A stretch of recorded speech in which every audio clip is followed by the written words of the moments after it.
Halo, perkenalkan, saya Eugenia. Kisah perancanganku diawali dengan observasiku terhadap salah satu jenis perhiasan yang masih kurang diapresiasi, yaitu perhiasan kawat. Perhiasan kawat merupakan seni yang mengacu pada seni membengkokkan, mengikat, merajut, dan menganyam kawat yang berbeda dengan perhiasan pada umumnya. Jenis perhiasan ini menuntut teknik dan presisi yang tinggi dan hanya dapat diproduksi dalam skala terbatas. Adanya faktor seni membuat perhiasan ini hanya dapat dibuat sepenuhnya dengan tangan, sehingga antara produk yang dihasilkan akan sedikit terlihat berbeda yang menjadi keunikan dari perhiasan ini. Lantas, apa yang membuat perhiasan ini kurang diminati oleh masyarakat luas? Yang pertama adalah gaya desain yang ada pada perhiasan kawat. Perhiasan kawat pada umumnya memiliki desain yang bersifat klasik, di mana desain itu mengarah pada lekukan yang tidak teratur serta membentuk pola yang rumit dan berdimensi besar. Gaya desain ini dinilai terlalu tradisional, sehingga hanya diminati oleh kaum tertentu saja, yaitu kaum milenial berumur 30 tahunan. Dan yang kedua adalah biaya produksi yang tinggi. Berhubungan dengan poin pertama, desain memiliki pola rumit membutuhkan waktu dan material lebih banyak untuk memproduksinya, yang berimbas pada biaya produksi yang lebih tinggi. Lansir dari Kompas, cincin kawat tembaga yang memiliki tingkat kerumitan tinggi dijual dengan harga 75.000, sedangkan kalung dapat dijual dengan lebih dari 1 juta.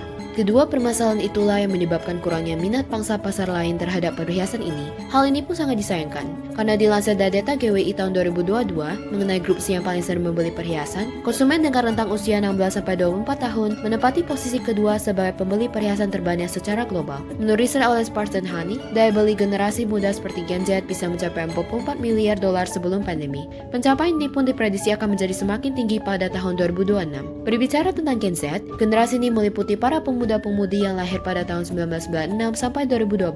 Berbeda dengan generasi lain yang mementingkan merek, Gen Z sangat menjunjung tinggi individualisme karakter. Mereka tidak hanya menginginkan produk yang lebih personal, tapi juga bersedia membayar lebih untuk produk yang dapat menonjolkan individualisme mereka. Keperbedaan tersebut pun merambah pada bidang perhiasan, di mana tren perhiasan tahun ini menunjukkan karakter yang lebih bersifat personal dibandingkan tahun sebelumnya. Salah satu tren perhiasan paling populer di tahun ini adalah floral jewelry. Tren ini identik dengan adanya penggunaan motif yang terinspirasi dari bebungaan untuk perhiasannya. Tren floral ini sangat populer dikarenakan perhiasan floral dinilai sebagai aksesoris menonjol sehingga dapat mencerminkan kepribadian dan identitas dari pemakainya. Nah, dari latar belakang tersebut, maka saya memulai perancangan saya dengan berbagai pendekatan secara lisan maupun tulisan. Pendekatan lisan dilakukan dengan adanya wawancara terhadap mitra produksi saya untuk memahami lebih dalam perhiasan kawat dan adanya kuesioner terhadap target responden untuk mengetahui apa yang dibutuhkan mereka. Sedangkan pendekatan tulisan saya lakukan dengan menelusuri literatur dan benchmarking produk yang berhubungan dengan produk saya. Saya juga melakukan serangkaian analisis untuk menunjukkan perancangan saya, seperti analisis kompetitor, product positioning, analisis aktivitas, antropometri, operasi dan teknologi yang dipakai.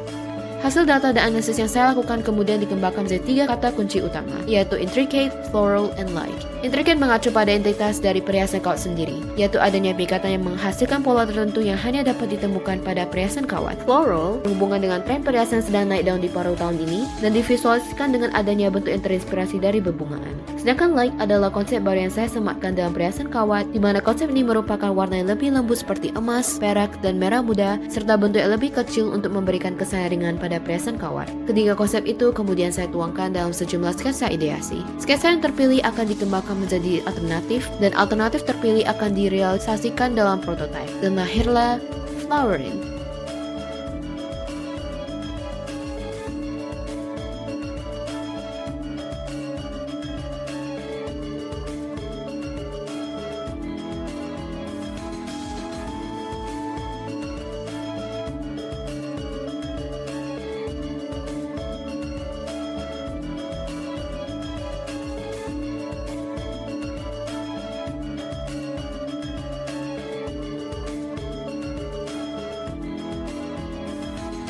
Terima kasih telah menyaksikan perjalanan saya dari awal sampai akhir perancangan. Jika ada yang ingin disampaikan, Anda dapat mengontak saya pada kolom di bawah ini.